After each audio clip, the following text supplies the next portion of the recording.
as I bled.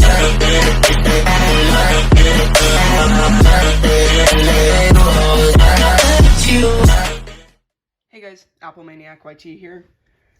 Today, well not really today, it was around a week ago, I was given these two devices for free from a friend from school. First is this iPhone 3GS, 8GB, running iOS 6.1.6. I made an attempt to downgrade it to iOS 4.1, and then, don't ask how, but 3.1.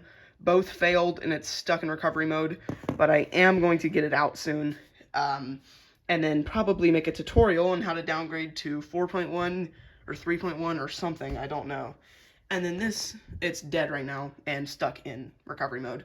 This is a Samsung Galaxy Core Prime that I also got. Big shout out to you, L, if you're watching this video. Thank you so much for these devices. It has some stickers on the back that I still haven't gotten off, but it is dead right now. It is a Samsung Galaxy Core Prime. Don't know much about Samsung devices. I don't have many Samsung devices. I have this device. This is my first Samsung phone, and I also have this Samsung tablet that I found at the skate park. This will probably get destroyed soon for YouTube. It does not work, and strangely enough looks a lot like this Samsung phone. So, hope you guys enjoyed this quick little video. Comment, like, and subscribe. Thank you for 523 subscribers as of recording this video. Yeah, peace out, guys.